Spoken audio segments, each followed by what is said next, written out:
Welcome to another episode of A Knitter's Life.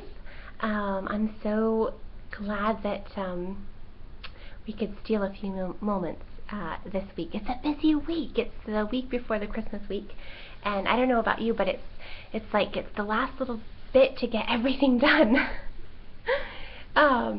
It's been intense here around our house. We had 10 days of the stomach flu. John, my 5-year-old, brought it home from kindergarten. And he has never had the stomach flu, so he was quite shocked when he threw up. He didn't know what was happening, and we had to explain, and he just kept on asking, why is this happening? So I felt really bad for him, but then I thought also we should congratulate ourselves that he's gone 5 years without ever having the stomach flu. But of course, your first year of school, well, I mean, he had preschool last year, but his first kindergarten, of course, you're going to get something like that. His whole class was really sick. In fact, at one point, almost half of the class was out sick. So it's been going around. But thankfully, we're all better. So we're all grateful to be better, and we lost a lot of time in Christmas preparation. Last week was my baking week, and none of it got done. So we don't have any Christmas cookies or any of the festive things that I usually make. But that's okay. We can try to squeeze it all into this week. We'll see. John and I did manage to make some sugar cookies, which we're hoping to decorate maybe tonight or this afternoon together, and we'll just make it happen. And what won't happen, it's not a big deal. That's just the way it goes some years, right? So anyways, I'm so glad to join you guys again. You guys were so kind and thoughtful, and just your comments about Gina's and my podcast together, it was so sweet. I'm glad you guys really enjoyed it. We had fun making it. We have fun when we get together. It's nice to have a community around you that inspires you, and you guys are part of that, so it's fun. But anyways, it seems like it's the thing to podcast in front of your tree since it's Christmas time. I've noticed that on a lot of podcasts this past week, so here we are in front of our tree. We always have a real tree every year. It has a lot of things. It has things that we were given when we were first married. It has things that I picked up on our honeymoon, and it has things that I've made, things that I made when I was a kid, some things that my grandmother made, who I never got to meet, but she made some things for her tree one year, and my mom had them. We had them growing up, and then I now have them on my tree. So we have a little bit of everything, which is kind of fun. I like a little bit of everything. The trees are beautiful that are all coordinated. That's gorgeous too, but I like a little bit of everything on my tree. So anyways, I feel like I don't know where to begin because there's so much stuff. This is like the crazy creative time of the year for me, and my brain goes wild with all the possibilities, and there's not enough time to create them all, which is so frustrating. But first off, I want to say some thank yous before I forget, because I will forget, or Arthur will wake up, and then it'll be the end. But I wanted to say thank you to Nandy, Heather. She's to Nandy on Ravelry, and she was so kind. She sent me a Christmas card, and it came at one of the low points last week. I think we had already had like 8 days of the stomach flu, and I was just really discouraged. So it came at a perfect time, and I really appreciate that thought, Heather. And anyways, Merry Christmas to you. Amelia, thank you so much. She is just the sweetest. I'm sure you guys have just seen her comments on Instagram on a bunch of different podcasts. People. She's just so kind. She sent the gelato giraffe pattern to me as a little gift, and so I will be knitting that for the boys. I think I'm going to start with Arthur and make him a little red giraffe because he likes red, and I think he'd like the giraffe. So thank you, Amelia. That was so sweet and so kind. And then I wanted to thank the Pen, Hook, and Needles podcast for mentioning Gina's and my crossover podcast. That was very kind of them, so thank you. And Disa's Craftwork podcast, she mentioned us too. That was so sweet. So thank you, Disa. You guys are all so kind for your mentions and your comments. And then I also wanted to thank the Suburban Stitcher for mentioning the Lady Louise cowl a couple of episodes back, and that was very kind of her just to bring that pattern up. So thank you guys. Then I wanted to welcome, we have about 306 members, which is so exciting, in the Ravelry group. And if you're not a member of the A Knitter's Life podcast Ravelry group, go and join, because we had a giveaway in the month of November, and I'll just occasionally throw up a giveaway in there just to see if you guys are paying attention.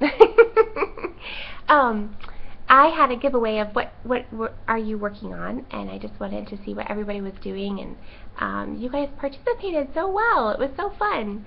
So Veronica, one of the new members, she actually won, and Veronica's living over in Poland, and so hi Veronica over in Poland. So I will be getting that out to her, and she graciously said don't worry about sending it until after Christmas, but I'm determined to get to the post office. But anyways, welcome to Lady Fernico from the Pen, Hook, and Needle podcast, and Carrie, who is from Norway, welcome. Rachel from Maryland, and I hope I'm going to pronounce this name wrong. I am so sorry, but Mirjam, or from the Netherlands, or Miriam from the Netherlands, and Veronica from Poland. So welcome, you guys. We have such a diverse group. It's like we're having this international, worldwide conversation about knitting, and it's so fun. So anyways, that is fun. Well, I really wanted to talk to you guys today, not only because of all the Christmassy things that are going on and all the fun things that are happening, but because I finally released my lace shawl that I've been working on. And it should have been released back in August, but I never can knit ahead of the seasons. I'm always present in the season and enjoy the season and want to do all the season things. I have a very hard time working ahead. What I should do is work a year ahead. So I'm knitting in the season, or working in the season, or designing in the season, and then release it a year later. But then it's always hard to wait a year. So anyways, I want to show you guys the Life of Leaves shawl. And here is the first draft of what I've done. And here I'm wearing the last draft. I've knit 3 of these because they're so fun to knit. It's a triangular top-down shawl. So you're going to start at the center top here and then knit out. And this one is made out of Malabrigo sock, and it's really pretty. It's very drapey. It looks so, it's a very elegant color for an evening gown or something like that, or even just fancy. But what it is, this is fun. I was musing on how amazing the leaves change. You know, you go from summer and they're green and they're gorgeous, and then all of a sudden you look for the first little golden tips of color changing on the leaves, and then all of a sudden all the colors are changed and it's beautiful, and then that goes away and there's just bare branches. So it's just such a huge transformation that the leaves make in the fall. So I thought, oh, wouldn't it be fun to interpret that into a lace shawl? So here you go. You start off with leaves that are fully full and no lacy motif in them. And then you come down to the second chart, and you can see how they're half lace and half full. and then you come down, and they're also getting fewer and fewer. Here we start with 3 leaves, and then we come down to 2 leaves, and then we come down to just 1 leaf, and you can see this lace motif is fully open. It's fully lacy, meaning the leaves have fully turned, and then you come down to the last motif, and it's just bare branches with a little nubbly stem at the end. So that is Life of Leaves. I think I like it best in the Malabrigo sock, or in, this is String Theory Caper sock, but you need 2 skeins to do the full lace charts. However, I did come up with a way that you can only use 1 skein of caper sock. There's only 400 yards, so you need about 440 to make the full, 430 maybe, to make the full shawl. So I have given instructions on how to cut out one of the stocking stitch or garter stitch bands, and then how to merge the 2 lace patterns, so that you can make the pattern with just 400 yards of fingering weight. Because sometimes there are those skeins that are so beautiful and they're only 400 yards, but you want to use them. So there are notes in the pattern on how to adapt that. So I hopefully made it truly versatile. The other thing that you can do, there are garter stitch bands between each of the little lace motifs to kind of really set off the distinction. And you can either do them in stocking stitch bands, or you can do them in garter stitch. And this one I did in garter stitch, so you can see the difference. The one, when you do it in garter stitch, it does make it a little smaller because garter stitch will pull it in a little bit more and won't block it out as much. But then I did do another one in lace weight, so there are instructions for that one too. And this is in the County lace, and it's fun because it kind of follows the variegation color-wise with the pattern. So I will say that this was so much fun to wear during the fall. It's so see-through too. Such a light, it's so light and airy, it kind of just floats. This was fun to wear. I would wear it like this fall, and tied, of course. But I also think that you can see the pattern better in the plain ones, but it's knitter's choice. There's so many different things that you can do. So this pattern is fully charted, and the charts are also fully written out. So you have the written instructions if you like that, and you have the charted instructions if you like that. So that is there. I like charts. I can't knit lace from written instructions. It drives me nuts. But I think that that's because I'm a very visual person, and I need to see the whole concept, and I tend to memorize or picture in my head, so I don't always have to look back at the chart. I don't know, it's just the way my brain works. So for a long time I didn't do written instructions in my shawls, and not all of my shawls on my Ravelry page have written instructions as well as charted instructions. And it's for me, it's very difficult to do both, to put both in a pattern. It just makes it more complicated, and you have to double check everything. And but it is there in this pattern, and it is there in a few of my other patterns. I'm trying to always do it because I know that everybody likes that the best. But I do want to give a big thank you to Gina of Brownie Knits, and then our friend Carol, because they helped me so much with this pattern. Carol was my test knitter, and she worked so hard to test knit everything and make sure everything was perfect. And then Gina, she looked over the pattern, I think it was at least 3 or 4 times for me, and worked really hard with me to just get it absolutely perfect. So hopefully it is absolutely perfect for you guys. Hopefully 3 of us haven't missed something. But no, it's great. It's fine. So, anyways, that was fun. That's been a lot of fun. There will be a coupon code in the Ravelry group for a certain percentage off. For probably it will be in there for about 5 days. So you'll want to go check out the Ravelry group and get the coupon code so that you can download it at a discounted price. So, anyways, that's been fun. It's been fun to finally get it out there and show you guys, because it's been fun to think about. So anyways, I'm sure you'll see it again, because I'm sure I'll knit it again.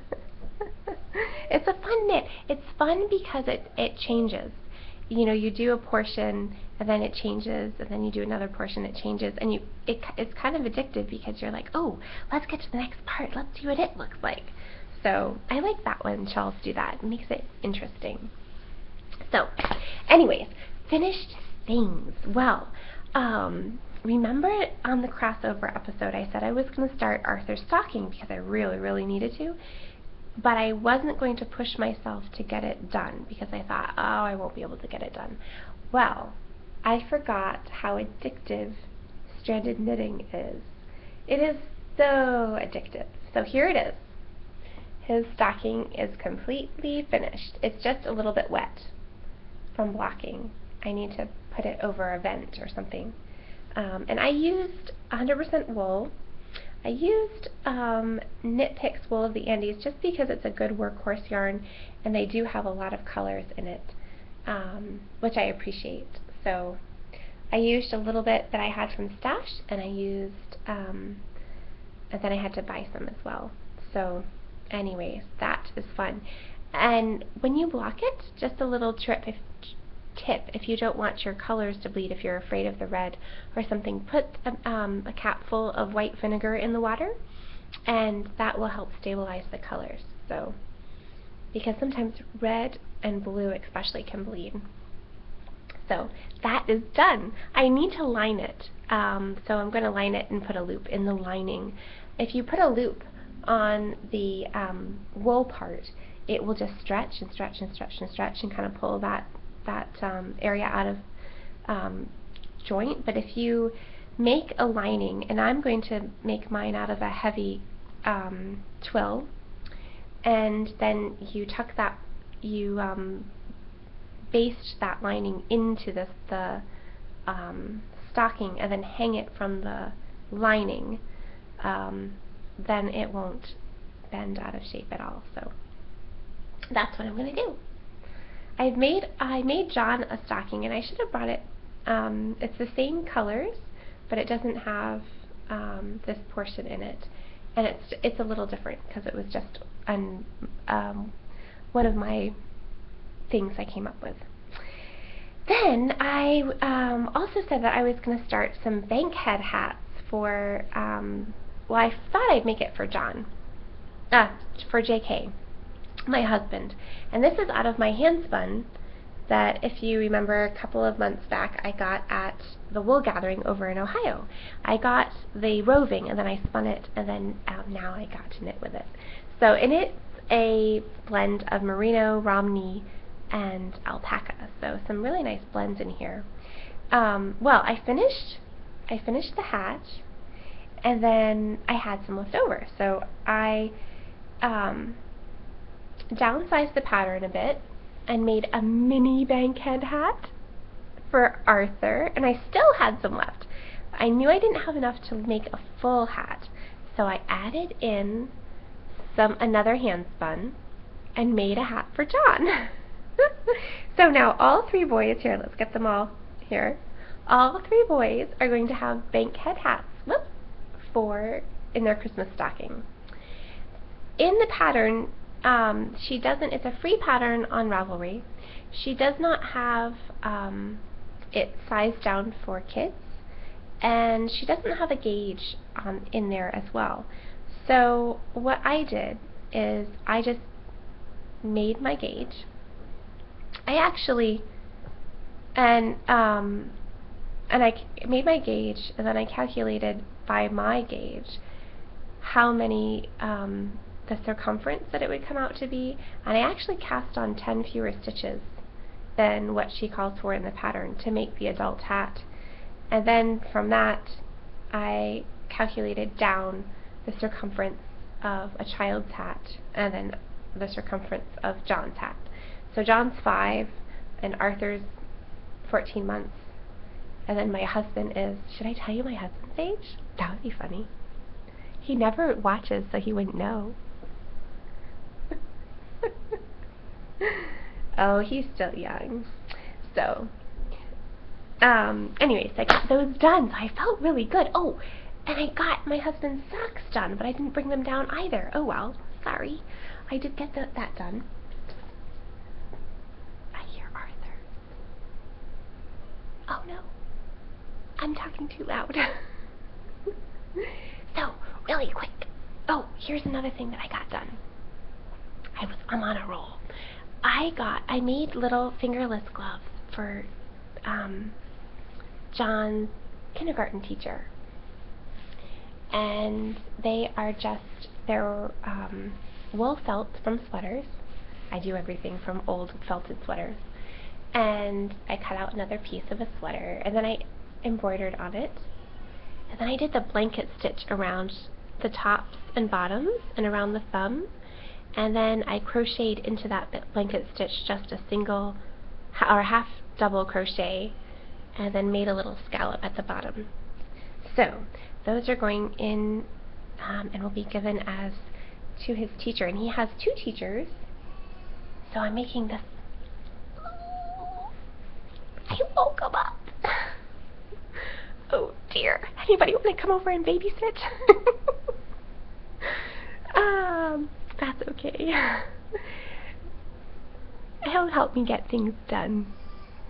He's been a big fusspot lately, poor guy. I think he's getting a big tooth on the other side. He's been a really cryy baby. He has been having a hard time. Last night he woke up at 2 and he drank some more milk, and then he just wouldn't go back to sleep, and he's been crying for 40 minutes, and we're so tired. So finally, I said, well, try this. Go in there and tell him, now Arthur, you need to sleep. I told my husband to say that. And he said, really? I said, yeah, I did that yesterday at nap time, and he went right to sleep. So my husband went in there, and he got his big Papa Bear voice and says, now Arthur, you need to sleep. And he went right to sleep. He was quiet and went right to sleep. I don't know why that works, but anyways. So, back to this. You can see I've just done the blanket stitch on the top, and I haven't done the crochet bit yet. But these have little holes on the side there. So, they are fun. These are little projects that I usually do around Christmas time for gifts. Last year, I did make more, and I sold them in a little Christmas market that was here in town, and that was fun. So, things that I'm working on. Okay. Quick. I am working on some spinning. Oh, I did this cute little project bag for my sister, and little stitch markers to go with it. And then I spun up. She wanted a project for her, a knitting project for her birthday, and so she wanted me to put together a kit. So I made a project bag, and I made the stitch markers, and I made the little tin that the stitch markers go in, and then I spun up some yarn, and I got the fiber bat from Joanna Spring of Knit Spin Farm. She's Knit Spin Farm on Instagram. I'm not too sure what she is on Ravelry, but it spun up beautifully. It made a beautiful bat. I spun the bat up, and then I also got some for Clune Forest roving, which is a rare breed, and I spun that up, and then I applied it together, and it was so lovely and lofty and soft. And I had to give it away before I could do a podcast because my sister's birthday is the 11th of December. So, but it was a lot of fun to do. So, anyways, this is I'm spinning up as another gift. This is bats that I got from One Handmade Life on Etsy. And Here's her little card. One handmade life. Artisan dyed yarn and fibers. Then this is the other one that I'm spinning up. Both of these are gifts. And this is some lovely reds and purples and pinks. There's even a little pink in there. So it's really pretty, and it's coming out well. There's 4 ounces that I'm spinning up in there. So I'm planning on giving those as gifts.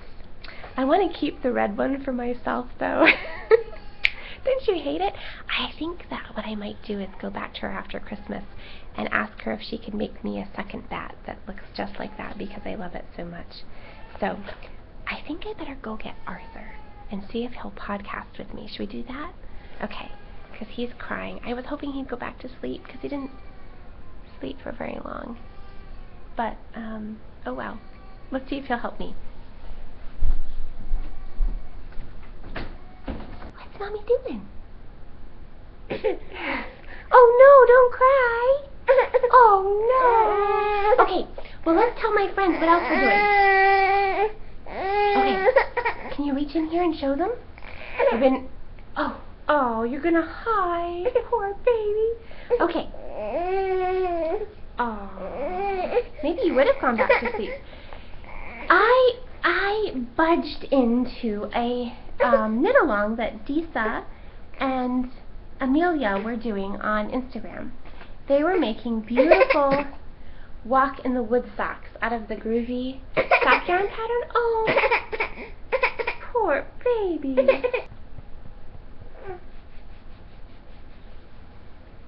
Do you want to help? You want to show them the socks? So this is the groovy sock yarn sock pattern, and it's a free pattern on Ravelry, and it has this little fun and easy scalloped pattern that you do. So it's a lace scallop, and I have one sock done, but I do not have the other sock done. And this is Croy sock yarn. It's so pretty. It's purples and blues and grays. Oh, someone's unhappy. Well, what else have I been working on? Let's show him. Let's show them what I've been doing with Jones. Dun dun dun. We found Jones the other day. Oh. Okay. We'll stop. We're back again. Let's see. Arthur got some food, and that's made him a bit happier. And I got a sweater, so that's made me a bit happier. What? We're gonna talk to the mommy's computer for a little bit. Is that okay? Just finish up a few things? Okay, so where we left off, we were talking about Jones. We forgot about Jones for a while. With that going back to school, we found him, and what did John say? He said, "Oh, we haven't taken Jones on any of our adventures. He needs to come." And I said, "Well, I wonder why that is." And John said to me, "I think that's because he doesn't have a coat, Mommy." Now, he had a little red sweater, and I don't see it, but it was a little red t-shirt kind of thing, not the proper sweater. So, I am making a proper sweater for Jones, and then Jones is going to get probably a red coat. Maybe a blue coat, we'll see. Or maybe a gray coat. I haven't decided. So, Jones is going to get a coat, isn't he? And one of the things that I have for John that I've made him, I should go get it. Okay, Arthur, let's go get it.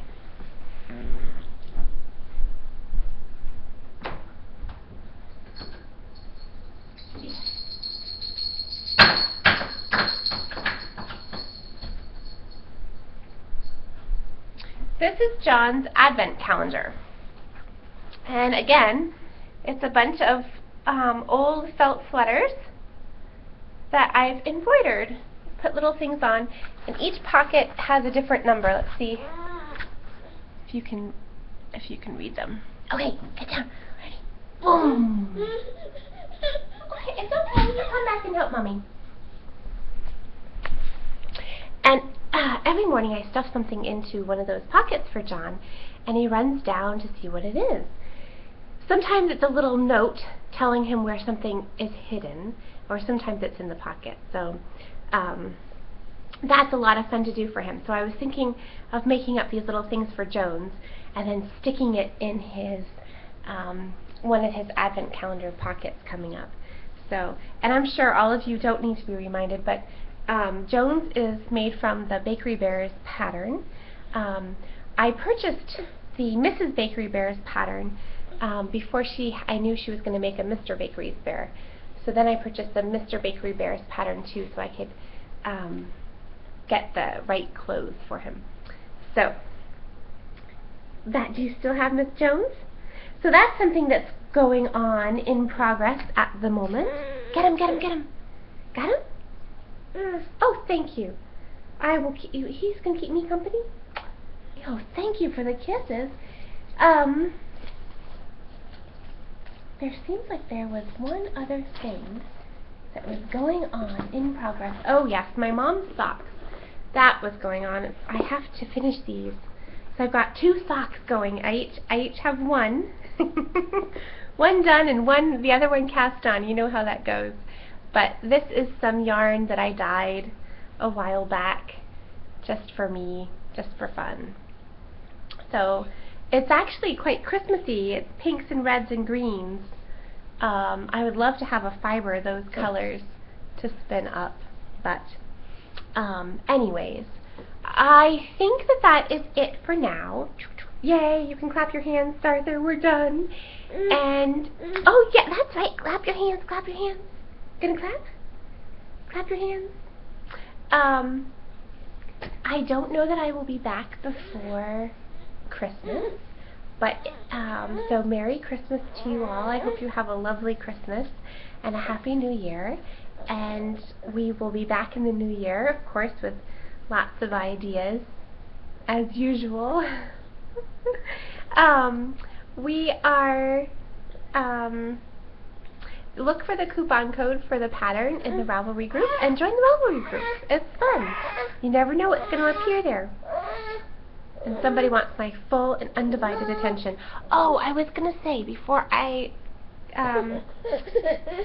sign off, that this pattern is the Judy Colors Christmas stocking pattern, and I think it is the Ice and Fire stocking. So, okay, Mr. Arthur's really ready for me. Can you say bye-bye? Can you say bye-bye? Say bye-bye. Can you say bye-bye to everybody? He's like, Mom, you're crazy. Why am I saying goodbye to a screen? Goodbye. Goodbye. Oh, you know, I just had a thought. You know how a lot of podcasters have their dogs jump up in their lap? Well, I don't have a dog, but I have babies. Okay, you say goodbye? Say bye-bye.